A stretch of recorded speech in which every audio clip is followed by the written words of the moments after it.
تو اب یہ ایک ایشو بھی ہے کہ مسجد کھلے تو حوالے کس کے کریں. دس از آلسو اے ریزن. تو کورٹ نے کہا جی جب تک وہ ایک ہفتے میں وہ معاملہ بھی کسی طرف لگے گا تو پھر انشاءاللہ اس معاملے کو ٹیک اپ کرتے ہیں. وہ ریٹ ہماری پینڈنگ ہے, اس پہ ہم کھڑے ہیں. مسجد کے معاملے میں کچھ بھی ہو جائے, never ever we ودرا our petition, سوال ہی نہیں ہوتا. ہم اس پٹیشن پہ سٹینڈ کرتے رہیں گے فرام دا لاسٹ بول. ہم مسجد کھلوائیں گے, مسجد کھل کے رہے گی. مسجد اللہ کا گھر ہے اور مسجد کو کوئی بند نہیں کر سکتا, کسی کی ذاتی پراپرٹی نہیں ہے مسجد. جی ناظرین, آپ نے احسان علی عارف ایڈوکیٹ جو ہے ان کی باتیں سن لی. سب سے افسوسناک خبر یہ ہے کہ جو مسجد کا پٹیشنر تھا, کل اس کے اوپر فیصلہ ہونا تھا. پچھلی پیشی پہ یہی بتایا گیا تھا عدالت کی طرف سے کہ ڈی سی کے ساتھ پٹیشنر اور وکیل مل کر معاملات طے کر لیں مسجد کو کھولنے کے حوالے سے. لیکن کل احسان علی عارف نے عدالت کو بتایا کہ جیسے ہی آپ نے یہ آرڈر دیا تھا ہم یہاں سے نکلے تھے تو میرے پٹیشنر کو بھی گرفتار کر لیا گیا ہے. اب آپ اندازہ کر سکتے ہیں کہ پاکستان میں کس طرح کا ماحول ہے, کس طرح کی فسادیت جاری ہے کہ ایک جو عدالت کے اندر پٹیشنر ہے اس پٹیشنر کو بھی اٹھا لیا جاتا ہے, اور باقی جو شہداء کے لواحقین اور مسنگ پرسنس کے لواحقین ہیں, یعنی کہ ان کے پیچھے لواحقین ہیں, ان کو بھی دھمکیاں دی جا رہی ہیں. یہ پہلے بھی ہم نے بتایا تھا کہ ان کے گھر پولیس جا رہی ہے, پولیس کے اعلیٰ افسران جا رہے ہیں, M P A M N A تک جا رہے ہیں. لیکن ابھی سننے میں یہی آ رہا ہے کہ ان کو دھمکیاں بھی دی جا رہی ہے جو کہ کیس واپس نہیں لے رہے. تو احسان علی عارف نے اس کے اوپر بہت اپنا زبردست موقف اپنایا اور پروٹیسٹ کے طور پر انہوں نے کہا کہ میں عدالت میں کھڑے ہو کے کہا کہ میں اپنے کیس واپس لیتا ہوں پروٹیسٹ کے طور پر. تو یہ پاکستان کی عدلیہ کا نظام ہے اور یہ ہماری حکومت ہے جو کہ ہمیں سمجھ نہیں آ رہی کس طرف لے کر جانا چاہ رہی ہے. یعنی کہ اب چادر اور چار دیواری کا تقدس تو پامال ہو ہی رہا تھا, اب عدالتوں کا تقدس بھی پامال ہو رہا ہے. عدالتوں کے آرڈر نہیں مانے جا رہے. ایک پولیس کا ایس ایچ او ہے وہ بھی عدالت کے آرڈر کو جوتے کی نوک پہ رکھتا ہے. قاری زوار صاحب نے کھلے الفاظ میں حکومت کو ایک سمجھے کہ جھٹکا دے دیا ہے, لیکن یہ حکومت جو ہے جب تک یہ طاقت میں ہے, یہ طاقت میں نشے میں ہے, ان کو کسی جھٹکے کی پرواہ نہیں ہے کیونکہ ان کے آس پاس وہ جو حفاظتی گھیراؤ کیا ہوا ہے گورنمنٹ کے لوگوں نے, انہوں نے اس کی حفاظت کی ذمہ داری لی ہوئی ہے. جب تک ان کی حکومت ہے یہ ان کی حفاظت کریں گے, لیکن حکومت گرنے کے ساتھ ساتھ وہ خود بھی جیلوں میں ہوں گے اور یہ بھی جیلوں میں ہوں گے. قاری زوار صاحب نے بہت ہی زبردست طریقے سے ان کی چترول پریڈ کر دی ہے جو ان کی نسلیں بھی یاد کریں گی. ناظرین وہ ویڈیو بھی میں آپ کو ان کی کچھ چند کلپ سنواؤں گا.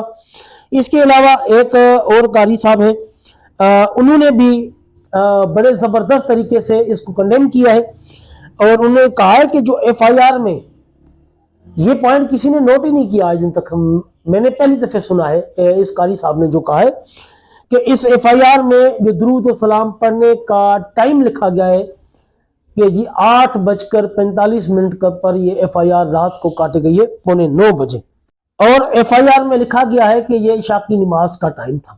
عشاء کی نماز یعنی کہ اس کی اذان سے پہلے اس نے درود و سلام پڑھتی ہے. قاری صاحب نے بڑے اچھے الفاظ میں اس کو کنڈیم کیا ہے کہ 8:45 بجے کسی بھی مسجد میں, اسپیشلی کسی سنی مسجد میں تو عشاء کی اذان کا ٹائم ہے ہی نہیں. آج کل سردیوں کا ٹائم ہے, 6:30 سے لے کے 6:45 تک اذان ہو جاتی ہے. ایک اے ایس آئی نے یہ جھوٹی ایف آئی آر کاٹی ہے اور اپنے کسی آقا کو خوش کرنے کی کوشش کی ہے, اور یہ جھوٹی ایف آئی آر ہے. اور انہوں نے کہا کہ اس کا نام بھی محمد آصف ہے.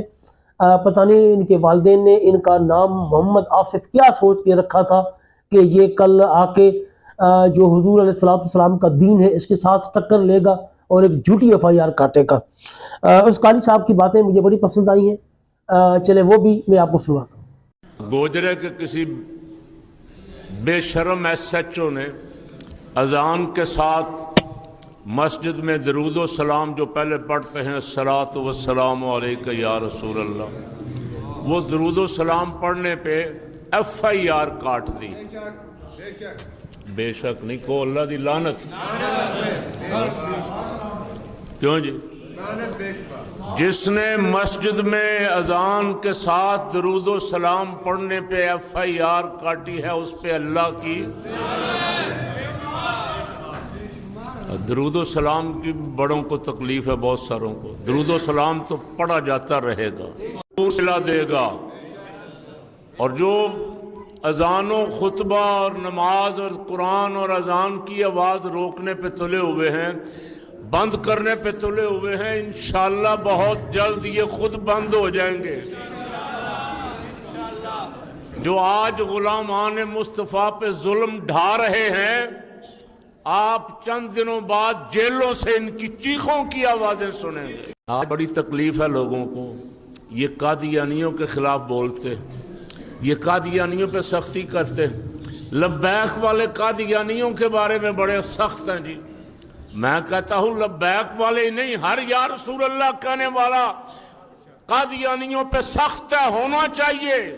ایف آئی آر میں یہ لکھا ہوا ہے کہ جناب اذان سے پہلے درود و سلام پڑھ رہے تھے اور ٹائم لکھا ہوا 8:45 بجے کا. میں نے کہا اگر کوئی مسلمان ہوتا تو آج کے دور میں اس کو پتا ہوتا کہ رات کے 8:45 بجے کون سی اذان ہوتی ہے، اور وہ بھی سنیوں کی مسجد میں. بولو نا بھائی، عشاء کی اذان ہوتی ہے 6:30 بجے، 6:45 بجے، نہ وہ عشاء کا ٹائم، نہ مغرب کا ٹائم، نہ فجر کا ٹائم.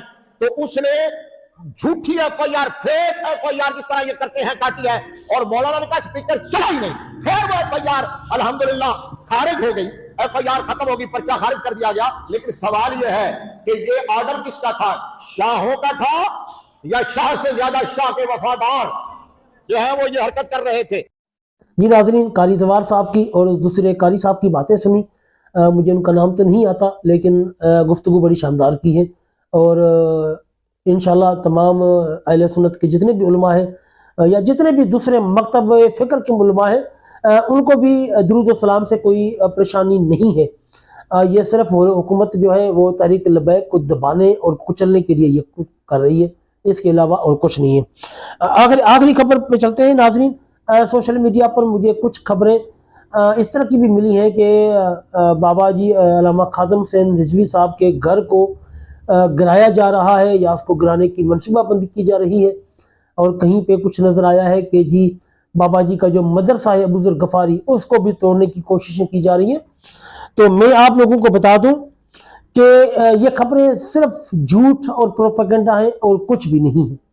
اس کا جو مین مقصد ہے حکومت کا یا ان پوسٹوں کا وہ یہ ہے جو تحریک لبیک کے لوگ ہیں، ان کے حوصلے جو بلند ہیں ان کو پست کیا جائے، ان کو ڈیمرال کیا جائے، ان کو پریشان کیا جائے کہ دیکھیں جی ہمارے جو تحریک کے بڑے بڑے مدرسے ہیں یا بابا جی کا گھر ہے ان کو بھی گرایا جا رہا ہے.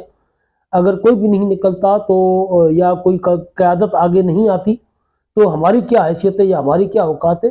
یہ صرف کارکنوں کے حوصلے پست کرنے کی ایک مکروہ کوشش ہے.